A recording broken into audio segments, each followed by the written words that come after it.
अस्सलाम वालेकुम मोहतरम नाजरीन, आज हम सुनेंगे हज़रत मोहम्मद सल्लल्लाहु ताला अलैहि वसल्लम और मस्जिद नबवी की तामीर का वाक़या। यह वाक़या हिजरत के बाद का है, जब नबी करीम सल्लल्लाहु ताला अलैहि वसल्लम मक्का से मदीना हिजरत करके गए थे। इस्लाम के शुरुआती दिनों में मक्का में रहने वाले मुसलमानों को बहुत जुल्म सितम का सामना करना पड़ा था। इस्लाम के दुश्मनों ने उन्हें न केवल शारीरिक, मानसिक और आर्थिक रूप से तकलीफ़ें दी, बल्कि हमारे प्यारे नबी हुजूर सल्लल्लाहु ताला अलैहि वसल्लम को भी जान से मारने की कोशिश की थी। नबी करीम सल्लल्लाहु ताला अलैहि वसल्लम ने अल्लाह ताला के हुक्म पर मक्का से मदीना की ओर हिजरत करने का फैसला किया। यह वाक़या इस्लामी कैलेंडर की बुनियाद बना और इसे हिजरी कैलेंडर की शुरुआत भी माना गया। जब नबी करीम सल्लल्लाहु ताला अलैहि वसल्लम अपने सहाबाओं के साथ मदीना पहुँचे तो मदीना के लोग उनका इस्तकबाल करने के लिए बहुत पुरजोश थे। मदीना में रहने वाला हर परिवार चाहता था कि अल्लाह के रसूल उनके घर के पास ठहरें। यहाँ तक कि लोग उनसे गुजारिश करने लगे कि वो उनके साथ उनके घर में ठहरें। जब हर कोई रसूल पाक को अपने साथ ठहराना चाहता था तो रसूलुल्लाह ने एक फ़ैसला लिया। नबी करीम सल्लल्लाहु ताला अलैहि वसल्लम मक्का से मदीना एक ऊँटनी जिसका नाम कस्बा था की सवारी करके आए थे। कस्बा ऊँटनी हमारे प्यारे नबी की सबसे पसंदीदा ऊँटनी थी और वो अल्लाह की तरफ से हिदायत थी। हुजूर ने मदीना के लोगों से कहा कि मुझे कहाँ ठहरना है, इसका फ़ैसला मैं अपनी प्यारी ऊँटनी कस्बा के ऊपर छोड़ता हूँ।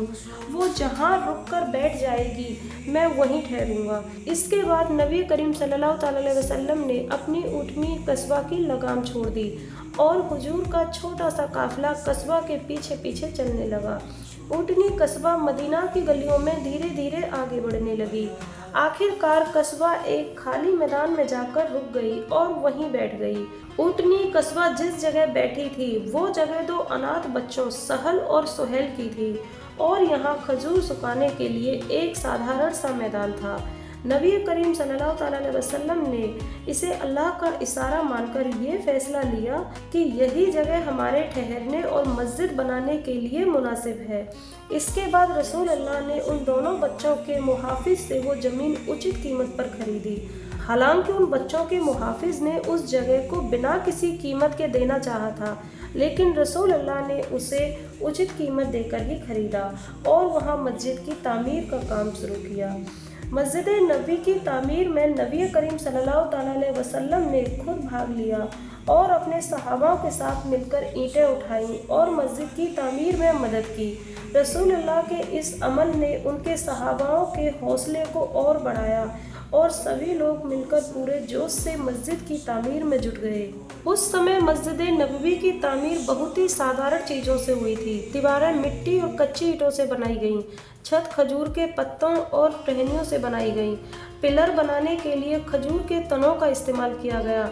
फर्श साधारण मिट्टी का था। मस्जिद नबवी की तामीर केवल इबादत करने के लिए नहीं की गई थी, बल्कि मस्जिद नबवी की तामीर मुसलमानों के सभी सामुदायिक कामों के लिए की गई थी। यहाँ 5 वक्त की नमाज अदा की जाती थी। यहाँ कुरान की तालीम और इस्लाम की शिक्षा दी जाती थी। सामुदायिक और राजनीतिक मुद्दों पर चर्चाएं और फैसले किए जाते थे। यहाँ बेघर और ज़रूरतमंदों को पनाह दी जाती थी। समय के साथ जैसे जैसे मुसलमानों की तादाद बढ़ती गई, मस्जिद नबवी का विस्तार भी किया गया। हज़रत उमर रजी अल्लाह ताला अन्हु और हज़रत उस्मान रजी अल्लाह ताला अन्हु के समय में मस्जिद नबवी के आकार को बढ़ाया गया और इसे और भी अधिक सुंदर बनाया गया। मस्जिद नबवी दुनिया की सबसे पाक मस्जिदों में से एक मानी जाती है। मस्जिद नबवी की खुसूसियत यानी विशेषता रियाजुल जन्नह नामक हिस्सा है, जिसे जन्नत का टुकड़ा माना जाता है। यह मस्जिद नबवी का वो हिस्सा है जो रसूल अल्लाह के मिंबर और उनकी मजार के बीच की जगह है। हदीसों में आया है कि इस हिस्से में की गई इबादत का बहुत सवाब मिलता है। मस्जिद नबवी इस्लामी इतिहास में एक अहम अलबात है। इसकी तामीर का मकसद मुसलमानों के बीच एकता, तस्लीम और भाईचारे के एहसास को बढ़ावा देना था।